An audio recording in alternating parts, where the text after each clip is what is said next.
안녕하세요. 마켓 시그널 시작하도록 하겠습니다. 이번 주에도 중요한 일정들도 있고요. 또 지난주 어떻게 뉴욕 증시가 마무리됐는지, 국내 증시 흐름은 어땠는지 또 잘 짚어봐야 이번 한 주도 잘 대응하실 수 있을 텐데요. 그 대응법 마켓 시그널과 함께 찾아가시면 좋을 것 같습니다. 네, 지금 나스닥의 상승 흐름이 지속적으로 눈에 띄게 나오고 있는 상황이죠. 지난주 금요일도 그러했는데요. 일단 이번 주는 하루 휴장이 있는 만큼 시장에서 보내오는 시그널들 바로 파악을 해보도록 하겠습니다. 지난주 금요일 뉴욕 증시 분위기 먼저 확인을 해보시죠. 상황 전해주세요. 네, 지난주 금요일장에서 뉴욕 증시 3대 주요 지수 혼조세로 거래를 마쳤습니다.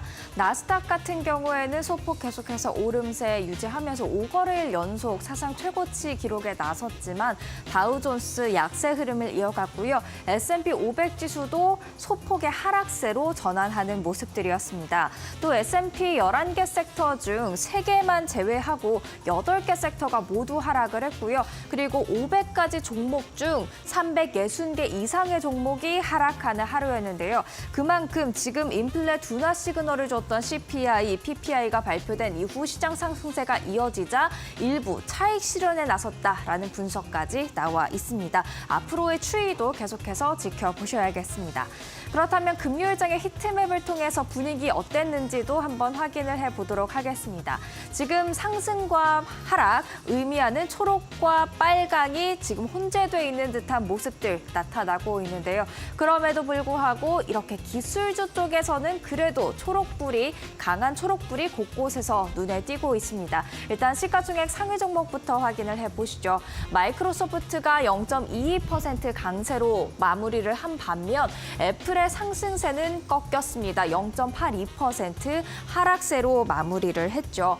그리고 이어서 보시면 엔비디아 1.75% 강세를 보였고요. 브로드컴 같은 경우에는 호실적에다가 주식 분할 소식까지 전하면서 상승세 이어가고 있습니다. 3.34% 강세를 보였습니다. 구글, 알파벳 같은 경우 0.92% 강세였고요. 메타도 강보합권에서 마감을 하긴 했습니다. 아마존은 약보합세를 나타냈고요. 테슬라 2.44% 하락을 했는데요. 지금 테슬라 주주총회에서 머스크의 보상안이 통과된 당일에는 주가가 올랐지만 다시 하루 만에 반락하는 모습들 나타났습니다. 아무래도 자율주행 사고 이슈가 부각되면서 주가가 하방 압력을 받은 점도 있을 것으로 보여집니다. 이어서 금요일장의 특징주도 같이 살펴보도록 하겠습니다. 어도비가 14.51% 급등세를 연출을 해냈습니다. 지난 금요일장 마감 후에 실적을 발표했는데요. 호실적에다가 가이던스도 상향 조정하는 모습이 주주들의 긍정적인 반응을 이끌었습니다. 게다가 JP모건이 이 어도비에 대한 투자 의견을 중립에서 비중 확대로 한 단계 상향 조정했다라는 점도 주가의 호재로 작용했습니다. 이어서 살펴볼 두 번째 특징주 보잉이 되겠는데요. 1.9% 하락을 했습니다. 최근 보잉 이 항공기 안전 이슈로 좀 부정적인 영향을 많이 받았었는데 이번에도 미 연방항공청, 미 FAA가 인증서 위조 티타늄 관련 조사에 나섰다라는 분석에 지금 주가가 하방 압력을 받았습니다. 다만 이 인증서 위조 티타늄 관련 같은 경우에는 에어버스도 함께 연결돼 있다라는 이슈 함께 확인을 하시면 좋을 것 같습니다.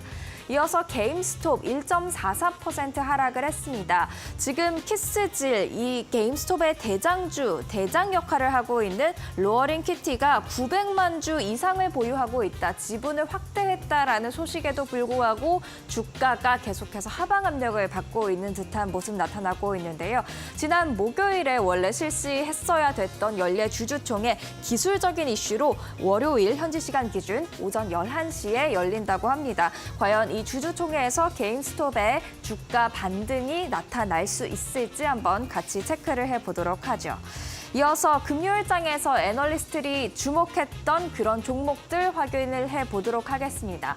쇼피파이가 있습니다. 에버코어 ISI가 아웃퍼폼으로 투자 의견을 한 단계 상향 조정했습니다. 소셜미디어 중심의 마케팅이 글로벌 성장 전략으로 유효하다고 본다라는 설명을 덧붙였고요. 하스프로 게임 업체 보드 완구 제조업체죠. 뱅크 오브 아메리카가 매수로 투자 의견을 상향 조정했는데요. 디지털 게임 전략을 펼치고 있는데 있는데 이 전략이 실적 개선에 지금 더해질 것으로 기대한다라는 코멘트를 달았습니다. 코스트코는 루프캐피털이 매수 의견을 유지했지만 목표 주가를 상향을 했습니다. 기존 890달러에서 940달러로 높였고요. 핀터레스트 같은 경우에는 파이프 샌들러가 탑픽이다라고 주장을 했습니다. 기업 탐방 이후에도 계속해서 긍정적인 그런 투자 의견을 유지한다라는 뜻인데요. 목표가는 52달러로 제시했습니다. 이어서 이날 시장에 영향을 미쳤던 지표들 확인을 해보겠습니다. 미시간대 소비자 심리지수 먼저 준비가 되어 있는데요. 6월에 65.6으로 깜짝 예상치를 하회하는 모습 보였습니다. 지금 3개월째 하락세를 이어가고 있고요. 그리고 다우존스 예상치 71.5보다도 훨씬 더 낮은 수준을 유지하고 있습니다.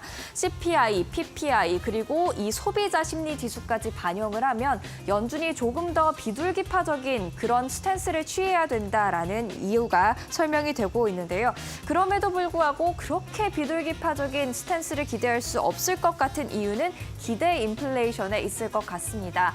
미시간대가 같이 기대 인플레이션에 대한 설문조사도 결과를 공개를 했는데요. 1년 기대 인플레이션 3.3%로 지난 5월 수치와 크게 다를 바가 없었고요. 오히려 5년 기대 인플레이션 같은 경우에는 3%에서 3.1%로 올라오는 모습들이 나타났습니다. 그렇다 보니까 이런 부분, 기대 인플레이션이 여전히 연준의 목표치인 물가 상승률 2%보다 훨씬 높다라는 점 참고를 하셔야겠고요.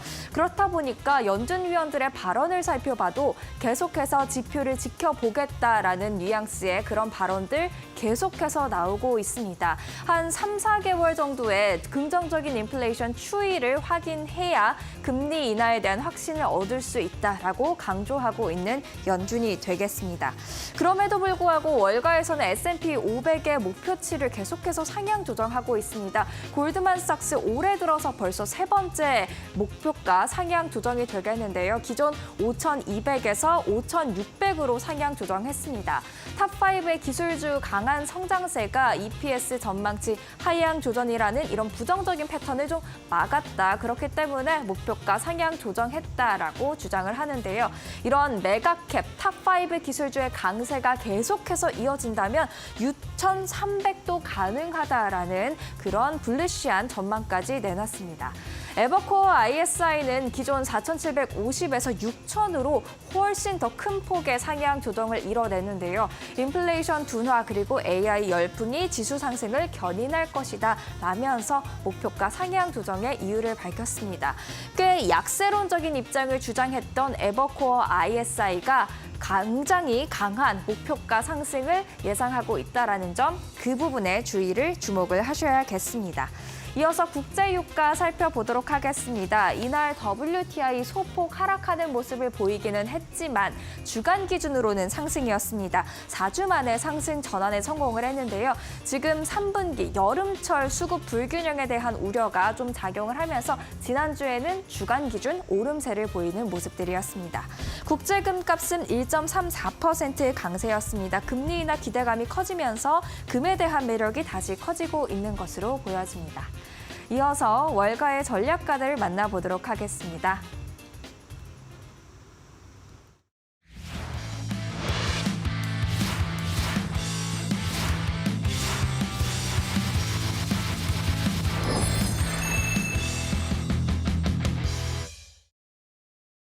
We've had a great week in the markets, a great week in the S&P 500 this week. We're taking a little bit of a breather today off of those highs. And that's a little bit of contagion from the issues going on in France and the election and the Euro stocks being down somewhat. But overall, it's been a good week in the markets.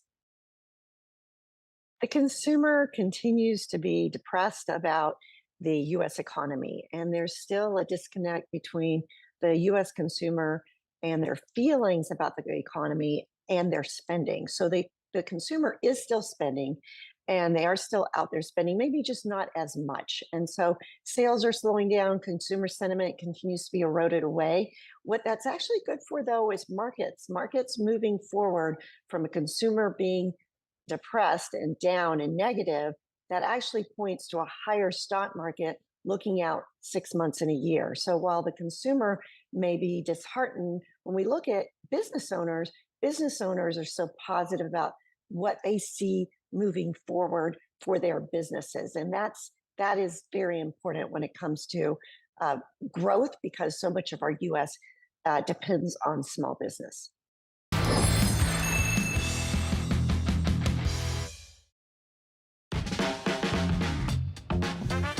네, 주말 사이 있었던 주요 외신 헤드라인 함께 확인해보는 머스노우 5 시간입니다. 나스닥이 5거래일 연속으로 역대 최대치 고공행진을 이어가고 있습니다. 최근 인플레 지표들이 다소 둔화되는 모습이 포착이 되면서 금리 인하에 대한 기대감이 올라오고 그로 인해서 또 기술주들에게는 좋은 상승 신호가 되어주고 있는데요. 5월 CPI 지표도 긍정적으로 저희가 확인이 되면서 연준 의원들의 나쁘지 않은 발언들까지도 이어지기도 했습니다. 그런 가운데 미국의 5월 수입 물가 또한 전월 대비 0.4% 하락하는 수치가 나왔는데요. 긍정적으로 볼 부분은 올해 들어서 처음으로 하락으로 전환이 됐고 작년 12월 이후 5개월 만에 가장 긍정적인 지표가 확인이 됐습니다. 물론 경기에는 부담이 되는 지표이지만 금리 인하를 기다리고 있는 우리에게는 나름 긍정적인 굿뉴스로 해석을 해볼 수 있겠는데요. 가파르게 올랐던 수입 물가가 일단 올해 들어서 처음으로 하락세로 전환된 데는 가장 긍정적으로 적용됐던 연료와 비연료 수입 물가에 하락세가 있었습니다. 전반적인 수입 물가 하락에 큰 영향을 미쳤다라고 노동부는 이야기를 했고요.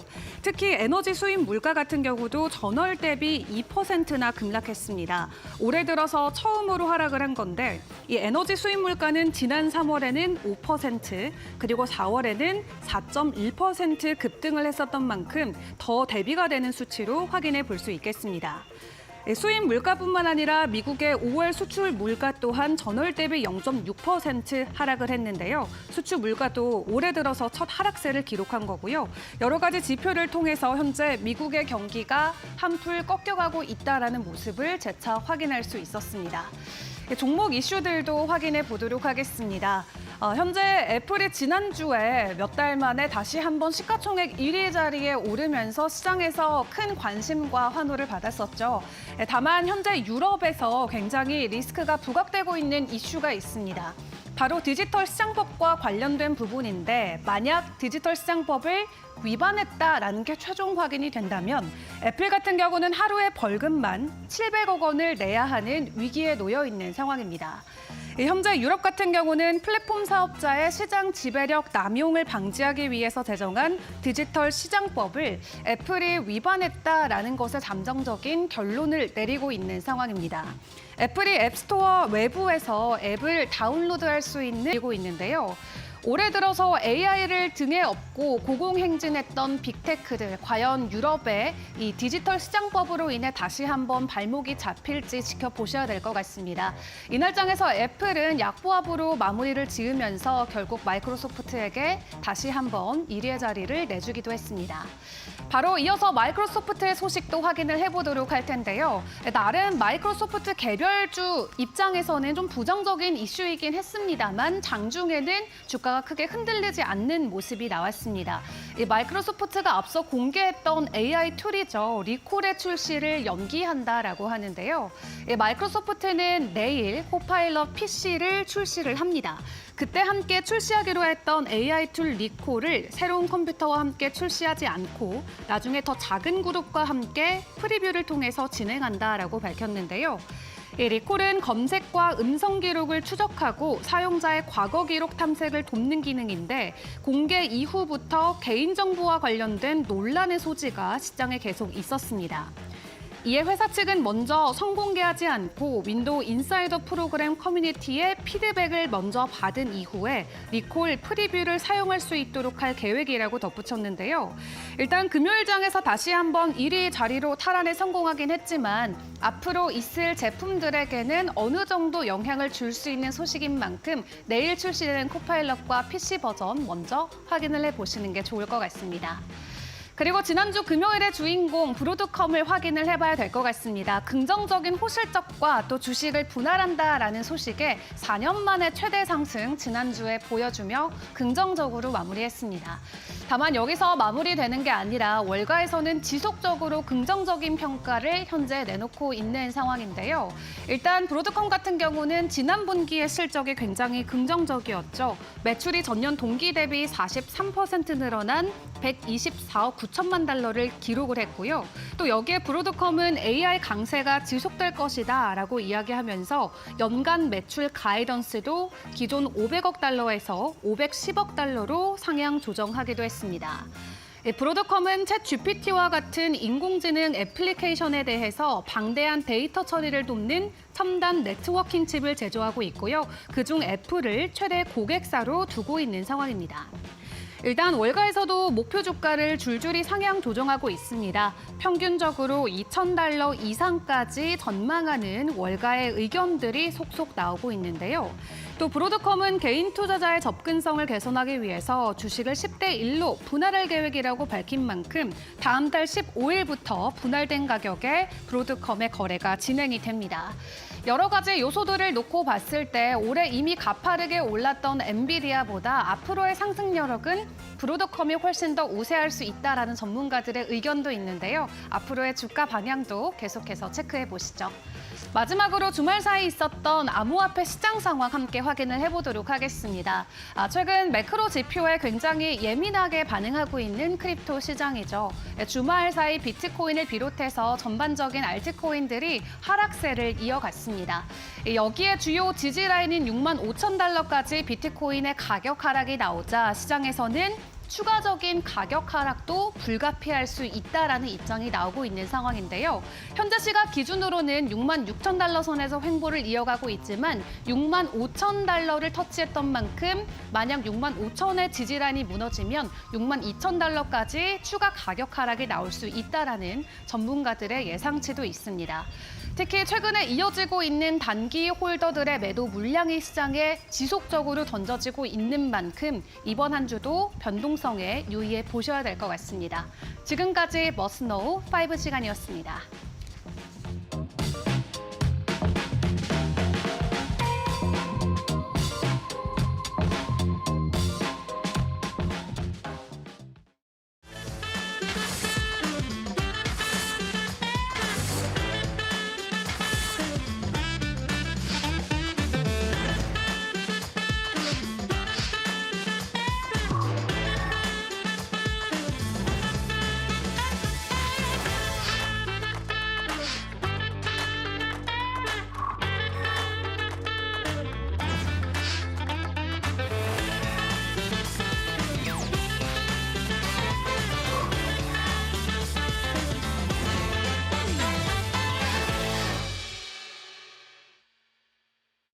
시장의 모든 시그널들을 잡아서 전달해드리고 있는 마켓 시그널과 함께하고 계십니다. 이번에는 마켓 이슈 시간인데요. 지난주 금요일장 정리해보면서 이번 한 주 대응 전략까지도 살펴보도록 하겠습니다. 변영인 기업공시연구소 대표 전화로 연결돼 있습니다.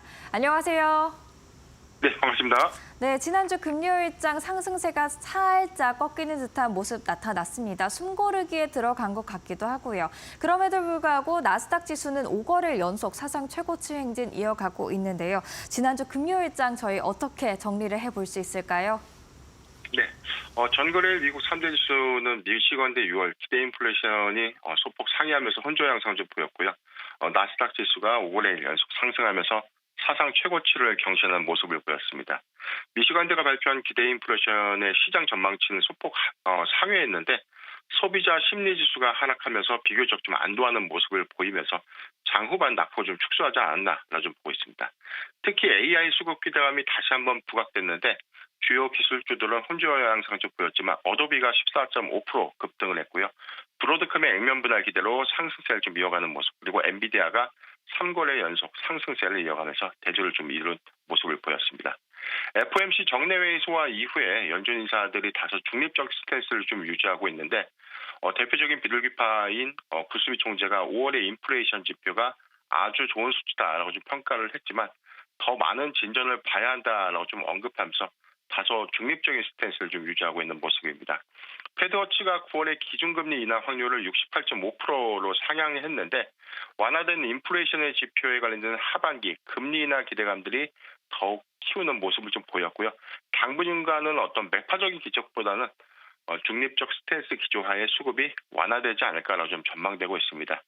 미국 국채 금리는 혼조 양상을 좀 보였는데 최근 하락 이후에 다소 안정된 흐름을 좀 유지하는 모습을 좀 보이고 있지만 프랑스 마크롱 대통령이 유럽위원 선거 참패로 인해서 조기 총선을 좀 실시할 수 있다라는 어떤 정치적인 불확실성들이 좀 제기되어 있는 모습들은 유럽발 수급 영향이 주시되고 있는 상황입니다.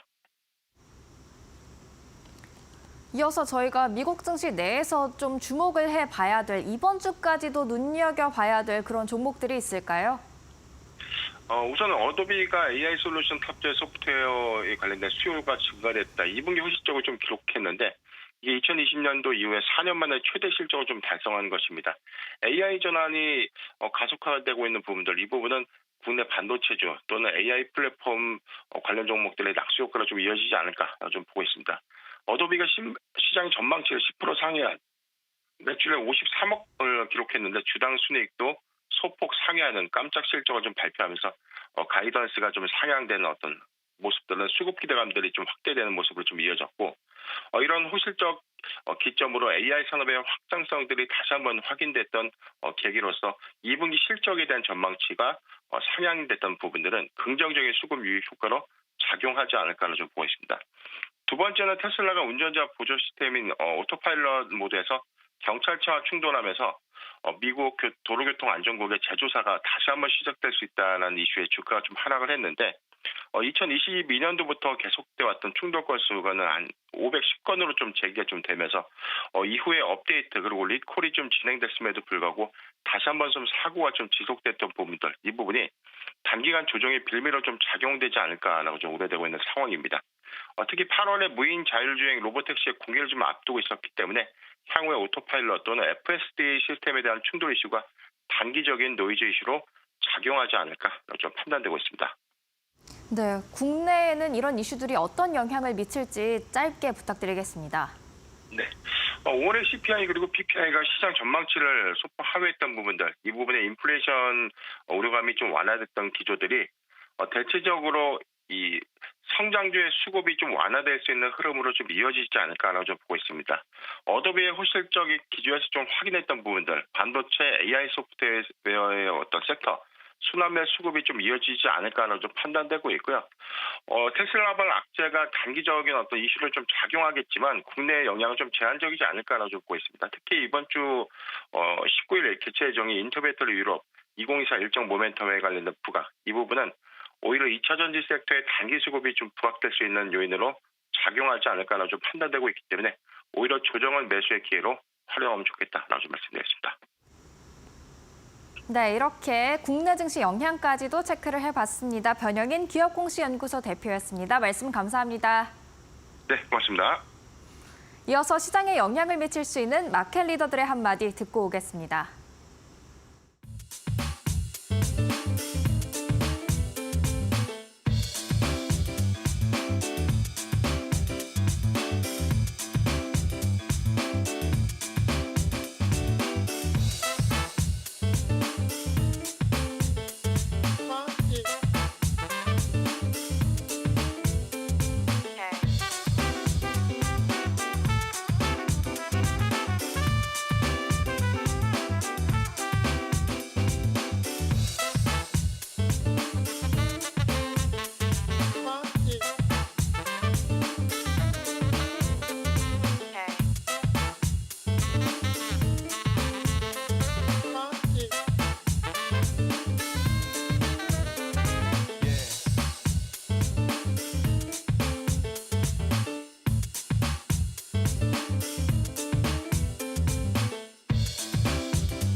안녕하세요. 매드토크 신일섭입니다. 오늘의 주제는 어도비 어닝 서프라이즈, 오픈 AI 소라의 반격, 피트 엠파이어 스테이트 제조업 지수, 주택업체 레나 실적 발표.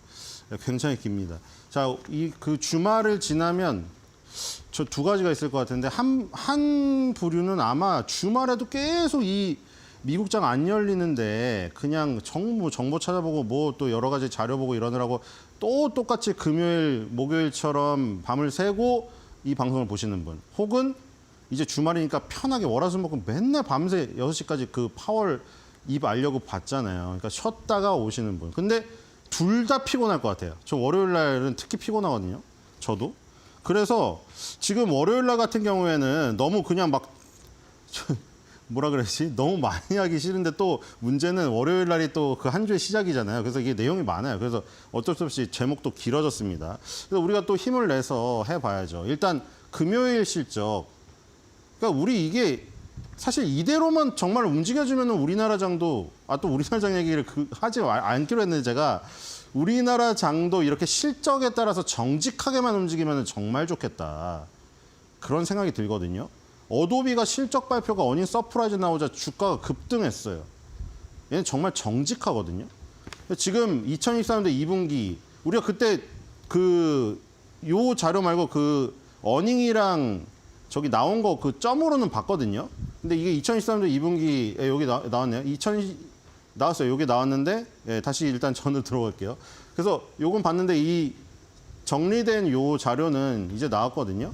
보면은 매출액이 10% 증가했습니다. 이거 어도비는 2023년도 2분기 실적인데 전년 이제 아시겠죠? 전년 어떤 대비인지는 아시겠죠? 무조건 기본적으로 뭐다? 전년 동기다. 전 분기가 아니라. 계절성 얘기했죠. 그 다시 설명 안 드려도 되겠죠. 2023년 2분기 대비해서 매출액이 10% 증가해서 5.31 빌리언 달러가 나왔고요. 그리고 순이익이 21% 증가했네요. 많이 증가했네요. 1.57 빌리언 달러 나왔고요. 순이익을 이제 주수로 나눠야 되죠. 주당 순이익. 근데 이거는 조정되지 않은 주당 순이익. 그게 24%가 늘어서 주당 3.49 달러가 나왔습니다. 근데 조정을 하자. 조정한 건 뭐죠? 일회성 비용을 빼고 조정하자 좀 더 올라갔습니다. 3.49에서 4.48 올라갔고 그 수치조차도 전년 동기 대비 15% 증가했습니다. 굉장히 좋은 수치들이 나왔죠. 지금 보니까 여기 뭐 1.4%밖에 매출을 차지하지 않는 퍼블리싱 앤 어드버타이징 요거 11% 마이너스 났는데 이거는 매출 비중이 거의 없기 때문에 무시해도 될 수준이고요. 결국 74.9% 해당되는 디지털 미디어, 그다음에 23.7% 해당되는 디지털 익스피어런스. 근데 요렇게 나눠놨는데 실제로는 그냥 그 CEO가 말하기도 그렇고 실제적으로 우리가 그 클라우드 서비스의 3가지 유형으로 보통 나눠져 있다고 말씀드렸죠. 어도비가 클라우드 서비스를 그냥 제공하고 구독료를 받고 그런 서비스예요. 포토샵도 있고. 근데 여기에서 보면은 지금 지역별로 가장 는 게 아메리카가 11%고 그리고 여기가 많이 늘었네요. 여기 아프리카랑 아프리카는 유럽 지역 여기 늘었습니다. 아시아는 5%밖에 안 늘었고요. 그래서 지금 실적이 어닝 서프라이즈가 나왔다. 그래서 지금 다음에 점으로 된 거 보면은 이제 서프라이즈 부분이 확실히 보이겠죠. 아까 잠깐 보고 넘어왔죠. 지금 2023년 3분기부터 4분기 연속 서프라이즈입니다. 지금 매출액이 5.29 빌리언 달러 예상치였는데 5.31 빌리언 달러 아까 나왔죠. 그래서 서프라이즈가 0.33 정도 매출액이 초과했습니다. 다음 실적 발표 2023년 3분기 실적 발표는 이제 아직 안 나온 상태고요. 이 예상치는 4분기 전분기, 4전분기보다는 더 높게 잡혀 있는 상태입니다. 자, 순이익을 보겠습니다. 자, 순이익은 조금 더 서프라이즈가 더 나왔네, 그렇죠? 이게 약간 눈에 그 난시처럼 이렇게 초점이 안 맞을 정도로 더 벌어지면 서프라이즈가 더 나온 거죠. 그리고 지금 주당 4.48달러 나왔는데 예상치가 4.39였습니다. 2.05% 정도 초과했습니다. 자, 어닝 서프라이즈를 지금 매출액과 순이익이 4분기 연속 기록하고 있죠. 어도비는 죽지 않았다. 여기서 확인이 되겠고요. 다음으로 넘어가겠습니다. 자, 그래서 지금 요 525.31 정도 하는데 613달러가 에버리지예요. 여기서 16.69만 오르면 일단 컨센서스 평균은 달성이 됩니다. 최고 목표가는 700달러도 나와 있거든요. 그래서 의견은 모더레이트 바이일 겁니다. 강력한 바이는 아니겠죠. 모더레이트 바이 의견도 많고요. 26개 중에 19개 바이, 5개 홀드, 2셀입니다. 자, 그래서 오픈 AI의 소라가 나오고 나서 포토샵 무용지물 되는 거 아니냐. 일반인들도 그냥 포토샵 그런 거 잘 못 다루는 일반인도 그냥 말만 텍스트만 입력하면 다 만들어주는데 이게 무슨 소용이냐 해서 위기가 왔었는데 실적으로 그게 아닌 것을 증명했다. 이렇게 보시면 될 것 같습니다. 그리고 인공지능에도 관련돼 있는 거죠, 이것도. 어도비도. 자, 소프트웨어 부분입니다. 자, 넘어가겠습니다. 자, 그래서 아주 정직하죠. 너무 정직합니다. 우리나라 실적이 잘 나도 주가가 안 오르니까 지금 열이 받는 건데 실적이 잘 나오면 그대로 반영해 주고요. 실적이 쇼크가 나면 그것도 그대로 반영해 줍니다. 자, 실적이 어닝 서프라이즈가 나오면서 완전 정말 큰 갭 상승이 나왔고 그 갭 상승은 그동안에 장기 이동평균선에 눌려있던 부분을 다 돌파시켰습니다. 장기 이동평균선이 여기 하나 더 남아있죠. 요것만 돌파시키면 이제 목표 주가가 아까 700달러니까 아직 한참 남았거든요. 전고점을 돌파하는 수준까지도 나와 있습니다. 자, 주봉 월봉으로 어느 정도 수준까지 올라갔나 봅시다. 네, 주봉에서 지금 장대 양봉이 나오면서 딱 정확히 이 선에 막혔네요. 그렇죠? 이 이동평균선이 지금 막혀있고 50 이동평균선인 것 같은데 여기에 막혀 있습니다. 700달러를 간다는 거는 저기 오래전으로 가야 되네요. 여기 2022년도의 고점. 이 부분을 도달한다면 목표 주가가 달성되게 됩니다. 월봉으로 볼까요? 네, 월봉 마찬가지입니다. 자, 그때 말씀드렸다시피 뭐 펠로톤 인터랙티브라던가 줌 비디오 커뮤니케이션, 우리 코로나 때 인기가 많았었던 거, 그 피눈물 흘리는 차트로 막 다 무너졌잖아요. 어도비도 약간 그런 스타일인데 다르다고 했죠. 어도비도 집에 있으면 아무래도 포토샵을 더 많이 하고 이런 건데 좀 다른 모습입니다. 여기까지 비슷했는데 여기서 완전히 살아났죠. 전고점에서 눌러진 다음에 다시 올라가려고 하는 거죠. 아까 시장의 컨센서스가 700달러인 이유가 있습니다. 그렇죠? 역사적인 고점이 700달러거든요. 자, 여기까지 가는지 지켜봐야 될 것 같고 일단은 지금 어닝 서프라이즈가 4분기 연속 나오고 있기 때문에 실적이 계속 받침이 된다면 일단 600달러 이상은 거의 가는 확률이 높지 않나 이렇게 보입니다. 자, 이번 주에 이제 스피디하게 보도록 하겠습니다. 자, 이번 주에도 중요한 게 있는데 자, 이번 주에 일단 오늘 레나 실적이 나오거든요. 이게 사실 워렌 버핏 스타일 좋아하시는 분은 종목 이름이 익을 거예요. 옛날에 워렌 버핏이 닥터 호튼이라는 종목을 편입한 적이 있었거든요. 지금도 일부 남아있고요. 닥터 호튼이랑 레나가 대표적인 주택 건설 업체들이잖아요. 이 미국의 주택 경기를 알 수 있는 업체들이고 또 지금 이 목요일로 가면은 크로거가 있습니다. 크로거. 우리가 아베크롬비, 월마트, 코스트코 뭐 이렇게 쫙 봤잖아요. 데이브 앤 버스터즈까지. 데이브 앤 버스터즈만 안 좋았죠. 크로거도 지금 볼 필요가 있죠. 소비가 살아있는가. 말씀드렸다시피 계속 소비 기업의 실적이 죽으면 안 되죠. 왜냐하면 지금 실업수당 청구건수도 높게 나오고 지금 저 물가는 조금 잡혔지만 뭐 자신감의 지수라든가 이런 것들이 높게 나오고 있잖아요. 그런 가운데 기업 실적까지 나쁘게 나오면은 금리 인하가 이게 저기가 돼버린다고 했죠. 완전 시체에게 놓는 주사가 돼버렸기 때문에 안 좋다고 했으니까 이 실적도 중요합니다. 그래서 이 닫은 레스토랑도 한번 볼 필요가 있고요. 미국의 레스토랑이 1위예요. 우리는 뭐 아웃백 이런 걸 알고 있지만 미국의 닫은 레스토랑이 1위입니다. 그래서 크로거 닫은 레스토랑 이 금요일로 향할수록 소비주들, 레스토랑주들, 마트주들의 실적이 나오고요. 초반에는 레나 같은 저런 지금 주택업체들의 실적이 납니다. 여기 KB홈도 있죠. 그러니까 이번 주에는 그쵸? 저번 주까지 지금 요 어도비 실적까지 해가지고 그 전에 브로드컴도 있었고 AI가 엄청나게 달렸어요. 엔비디아의 뭐 액면 분할 소식도 있고 브로드컴도 액면 분할 하니마니. 자, 이번 주는 완전 색다른 업체들. 근데 지금 굉장히 중요한 그쵸? 주택업체와 소비업체, 소매업체들의 실적이 지금 일주일간에 걸쳐 있습니다. 여기서 만약에 그쵸? 주택업체와 소매업체 실적이 나쁘게 나와버리면은 이거는 어느 정도 나쁘게 나오면 금리 인하의 타이밍을 잴 수 있는 요건이 되겠죠. 근데 너무 나쁘게 나와버리면은 야 이거 경기 침체가면 어떡하지? 이런 얘기가 나올 수가 있습니다. 중요합니다. 이런 거 중점을 보시면 될 것 같고요. 자, 일정을 조금 보도록 하죠. 일정 전에 이게 있고 그냥 일단 그 중에 엠파이어 스테이트 제조업 지수가 나와요. 엠파이어 스테이트가 빌딩이 동부에 있어요. 동부. 미국 동부에 있죠. 그리고 우리 맨날 이 지수 얘기하는 것들 어디 있죠? 거래소? 뉴욕 증시에 있죠. 근데 상품 선물하시는 분들은 또 어디 있어요? 시카고 상품 선물 거래소. 이런 것들이 대부분 그 동부 지역에 있거든요.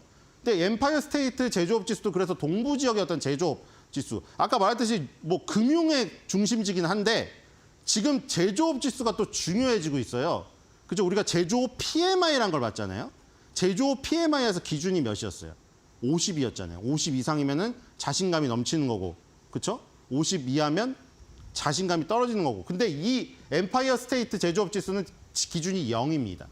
0을 넘어서면 자신감이 있는 거고, 이것도 설문조사이기 때문에 0 미치면 자신감이 없는 거예요. 최근에 2022년도 이후에 자신감이 많이 없는 지금 지표들이 나오고 있죠. 저번 바로 전에 마이너스 9.9가 예상됐는데 마이너스 15.6이 나왔어요. 그러니까 지금은 나쁘게 나오면은 어떻게 보면 아이러니하게 좋은 건데 너무 나쁘게 계속 나오면 안 된다고 했죠? 너무 나쁘게 계속 나오면 안 돼요. 그냥 파월이 금리 인하를 결정할 수 있을 정도로만 조금 힘든 척을 해주면 돼요. 힘든 척. 힘든 척이라고 해야 될지 모르겠어요. 어쨌든 왜냐하면 제조업이 모든 걸 대변하지 않으니까요. 미국은 서비스업이 대변하니까 어쨌든 제조업은 약간 더 나쁘게 나오는 것도 나쁘진 않아요. 어쨌든 이게 지금 중요하다. 빨간색이죠. 이게 첫날 나옵니다. 자, 다음으로 넘어가겠습니다. 그래서 이 지금 레나의 그 추정치인데 레나는 2023년도 1분기에 빨간색이 나왔기 때문에 어닝 쇼크가 나왔죠. 자, 6월 18일 지금 곧 예상되어 있습니다. 그렇죠? 6월 18일 지금 8.48 빌리언 달러 이게 매출액으로 예상되고 있는데 어느 정도 나오는지 3분기 연속 어닝 서프라이즈다가 바로 전분기 어닝 쇼크가 나버렸습니다. 그래서 이번에 만회를 해야 될 것 같고요. 순이익도 보겠습니다. 자, 순이익은 저번에 낮게 잡혔지만 그걸 허들을 뛰어넘어서 어닝 서프라이즈가 나와서 4분기 연속 어닝 서프라이즈 유지했고요. 이번에는 3.23달러 주당 순이익이 예상치가 나와 있습니다. 자, 그래서 6월 18일 첫날, 이번 주 첫날 레나 실적 중요하다. 이렇게 보시면 될 것 같고요. 다음으로 넘어가겠습니다. 아, 벌써 끝났나요? 네. 자, 그래서 레나 실적이 중요하고 KB홈도 같이 보면 좋고, 그 다음에 여기서 뒤로 갈수록 아까 말한 대로 우리 소매업체들의 실적이 예상되어 있죠. 그러니까 지금 흐름이 계속 말씀드린 그대로예요. 지표는 힘든 척을 보여줘야 돼. 지표는. 매주 나오는 실업수당 청구건수 있잖아요. 목요일 날. 그리고 매달 나오는 구인 공고수 있잖아요.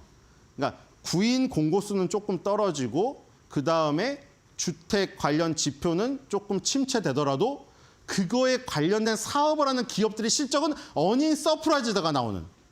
그게 바로 뭡니까? 차갑지도 뜨겁지도 않은 거예요. 애매모호한 거예요. 근데 지금 애매모호한 게 좋은 거거든요. 거시경제 지표는 연준 위원들이 참조를 해서 금리 인상이냐 금리 인하냐 동결을 결정하기 때문에 지금은 힘든 척을 해야 금리 인하를 한 번이라도 쓸 수가 있어요.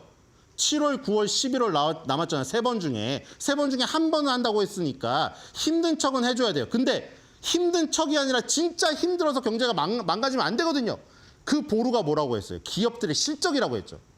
그러니까 기업들의 실적은 어닝 서프라이즈 나오고 거시경제 힘든 상황이 나오면 됩니다. 그리고 이번 주에 또 하루 쉬어요. 미국은. 뭐냐면 흑인 노예가 해방된 날이거든요. 링컨 대통령이 흑인 노예를 해방시킨 날이에요. 근데 그동안 공휴일이 아니었다가 바이든이 성명하면서 공휴일이 됐어요. 그래서 오늘 같은 경우에는 지금 요거에 관련된 거를 하면 될 것 같습니다. 자, 지금까지 젠슨 왕이 마지막 모습이 뭐였나? 제가 기억하는 모습은 그거였거든요.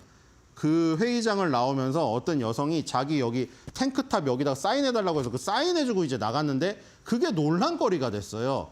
얼마나 논란거리 걸 게 없었으면 그게 됐을까 싶은데 어쨌든 엔비디아가 슈퍼스타로 된 다음에 16만 원으로 액면을 분할하니까 서학기민 분들이 왕창 또 샀습니다, 이번에. 그쵸? 와, 한 주당 16만 원이잖아. 이렇게 좋아? 그거 누구만 할 수 있다고 했죠? 주가가 계속 오르고 세계 최고의 기업임을 인정을 받아야 그렇게 액면 분할을 아주 환영하는 하에서 할 수 있단 말이에요. 주가가 막 폭락하고 이러는데 액면 분할을 해봐요. 그건 뭡니까? 주가가 폭락하는데 액면 분할하는 건 뭐죠? 이건 낚시예요, 낚시. 그 낚시에 걸려들면 안 돼요. 그러니까 지금 같은 경우는 엔비디아가 액면 분할하면서 어떻게 보면 약간 화려한 제가 이거 피날레라고 하는 게 주가가 피날레라는 게 아니라 어떤 그 오페라에서도 단단히 있잖아요. 중간에 인터미션이라고 쉬는 시간 있죠. 쉬는 시간에 막 배우들이랑 사진도 찍고 이런 거 있잖아요. 약간 저는 그 1부, 2부로 나눴을 때 1부가 이제 마무리되고 혹은 2부 정도가 마무리되고 인터미션에 들어가는 게 이제 액면 분할로 마무리된 것 같아요. 그다음에 이제 브로드컴이 떠오르고 있고 그다음에 이제 어도비의 소프트웨어 실적까지 나왔죠. 그다음에 아까 말씀드렸다시피 이제는 주택업체, 소매업체들의 실적 이런 것들이 나옵니다. 그리고 아까는 말씀 안 드렸는데 이제 목요일이 지나고 수요일 날 그 연휴거든요. 수요일 날 휴일이에요. 수요일 날 이 노예를 해방시킨, 흑인 노예를 해방시킨 링컨 대통령의 그 날을 기리기 위해서 쉬고 목요일 날부터 뭐가 나오느냐? 주택 착공. 그다음에 금요일 날 기존 주택 판매가 나옵니다. 그러니까 이번 주는 무슨 주간인지 아시겠죠? 이 화려했던 AI의 막이 일단 1막이 내리고 장막이 닫힌 다음에 그 중간에 어떤 다른 공연을 하는데 완전히 색다른 공연을 하는 거예요. 이번 주는 완전 주택과 소매의 날입니다. 그렇기 때문에 또 굉장히 색다르게 중요하겠죠. 그래서 오늘의 한 줄 매드평은 그거를 조금 접목시켜서 해봤습니다. 흑인 노예 해방 주간. 못 말리는 AI 아가씨도 과연 잠들까?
이번 주 국내 증시 개장을 앞두고 주목해야 될 업종 또 종목은 어떤 게 있을지 오늘 사인을 통해서 확인을 해보도록 하겠습니다. 오늘의 주제 함께 보시죠.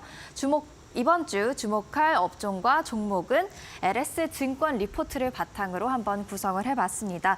일단 이번 주 체크포인트부터 먼저 확인을 해보도록 하죠. 이번 주 체크포인트 크게 두 가지로 분류해 볼 수 있을 것 같습니다. 일단 G7 정상회의가 열렸고요. 그리고 우크라이나 평화회의도 진행이 됐습니다. 다음 차트 함께 보실까요?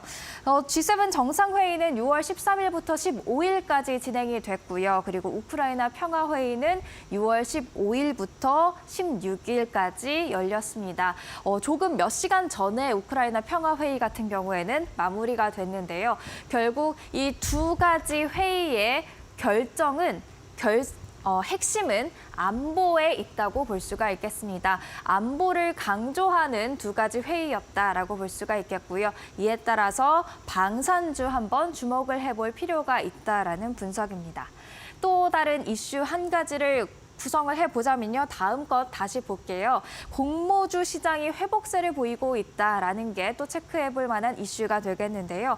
5월에 HD 현대마린솔루션의 상장으로 대여급 IPO가 재개가 되면서 공모주 펀드 수도 증가를 했고요. 또 이에 따라서 IPO 예정 기업에 대한 기관 수요 예측 경쟁도 과열 양상을 보이고 있습니다. 또 이에 따라서 관련된 공모주 그리고 공모 일정들 체크를 해보셔야 될 것 같습니다. 일단 방산주부터 한번 구체적으로 살펴보도록 하죠. 방산주를 주목해야 하는 이유는 불안정한 시대이기 때문입니다. 지금 전쟁이 곳곳에서 발생을 하고 있고 전쟁이 아닌 갈등도 여러 곳에서 일어나고 있습니다. 러시아 우크라이나 전쟁 계속되고 있고요. 이스라엘 하마스 전쟁도 진행이 되고 있고요. 홍해 인근 지역을 둘러싸고 중동 지역 갈등 굉장히 고조가 돼 있죠. 게다가 미중 갈등도 지금 미 대선을 앞두고 고조되는 듯한 분위기에 나타나고 있고요. 미중 갈등이 부각이 되면 대만 문제 당연히 따라올 수가 있겠고요. 북한 문제도 지금 우리나라와도 북한의 갈등이 고조되고 있는 듯한 모습들 나타나고 있죠. 이렇게 불안정한 시대이기 때문에 방산주 주목을 해보셔야 될 것 같은데요. 이에 따라서 글로벌 국방 지출 규모는 이미 확대가 되고 있었습니다. 다음 차트 함께 보실까요? 글로벌 국방 예산 향후 10년간 누적 기준 기존 전망치 대비 2조 달러 증가할 것으로 전망이 되고 있고요. 무기 획득 예산 같은 경우에도 향후 10년간 누적 기준 기존 전망치 대비 6천억 달러 이상 증가할 것으로 전망이 되고 있습니다. 지금 이 차트는 글로벌 국방 지출 규모를 나타내고 있는데요. 보시면 올해 들어서 지난해 들어서 굉장히 가파른 지출 상승세가 목격이 되고 있습니다. 그만큼 글로벌 국방 예산 또는 지출이 확대되고 있다. 이런 확대가 방산주에는 기회가 될 수 있다라는 뜻이 되겠습니다.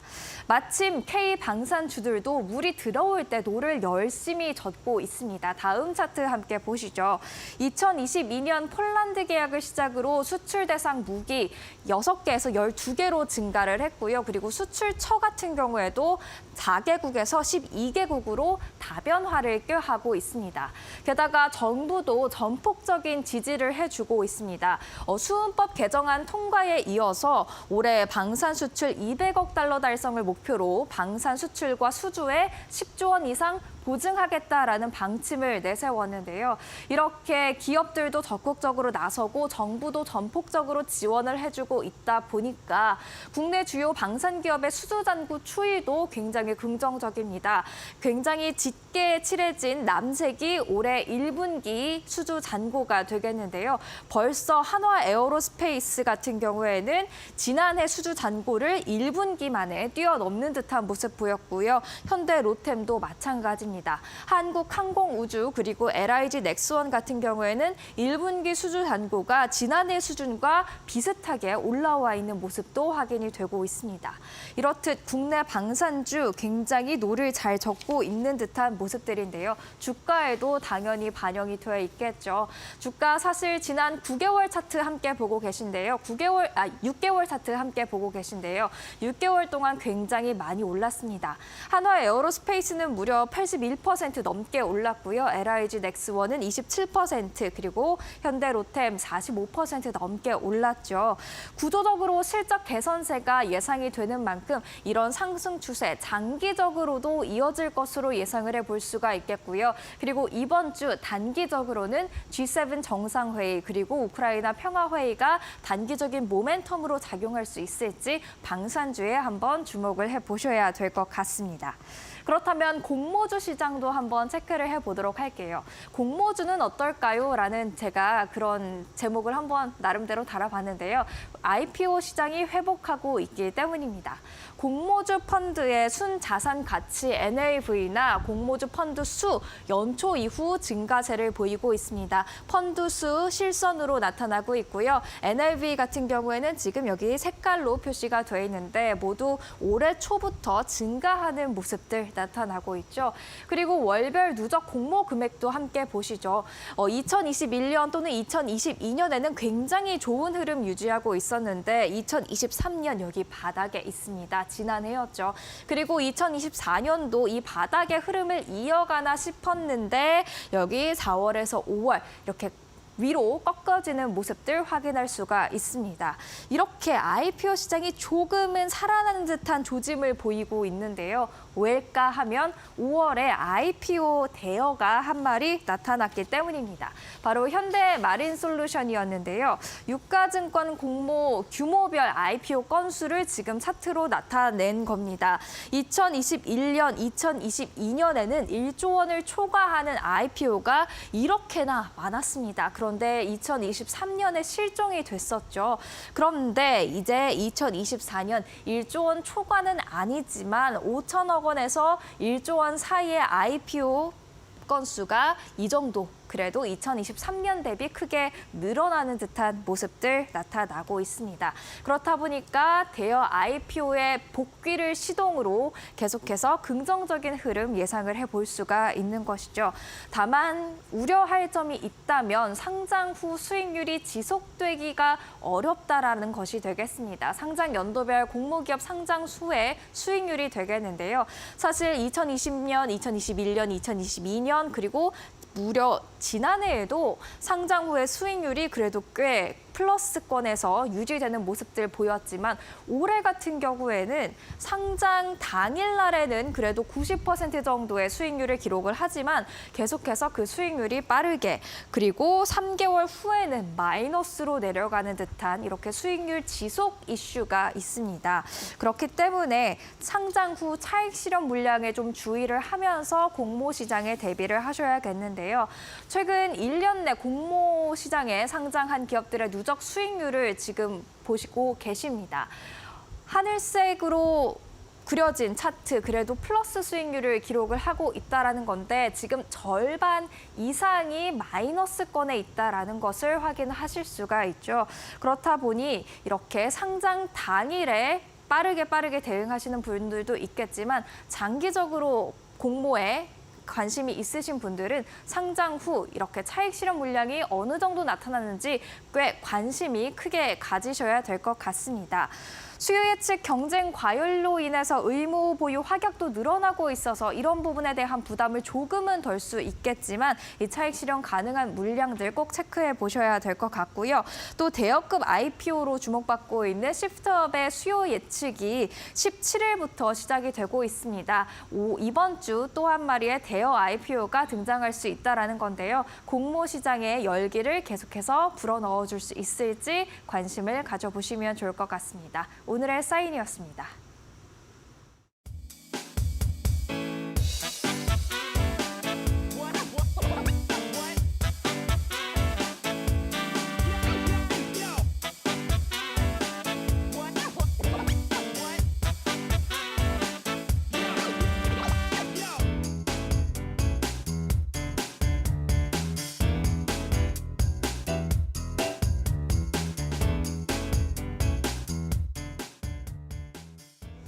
뉴욕 증시가 숨고르기를 보인 가운데 국내 증시는 어떤 영향을 줄지, 국내 증시는 어떤 흐름을 보일지 많은 분들이 궁금해하실 것 같은데요. 마켓 시그널에서 계속해서 확인하실 수 있죠. 네, 그렇습니다. 지난주 금요일에 국내 증시가 좀 엇갈리는 모습을 보였는데 오늘 뉴욕 증시도 혼조세를 보였던 만큼 국내 증시는 오늘 어떤 얼굴로 우리를 반겨줄지 확인해 보셔야 될 것 같습니다. 잠시 후 7시 코리아 마켓 시그널로 다시 돌아와서 국내 증시가 보내오는 시그널들 꼼꼼하게 포착해 보도록 하겠습니다. 채널 고정해 주세요.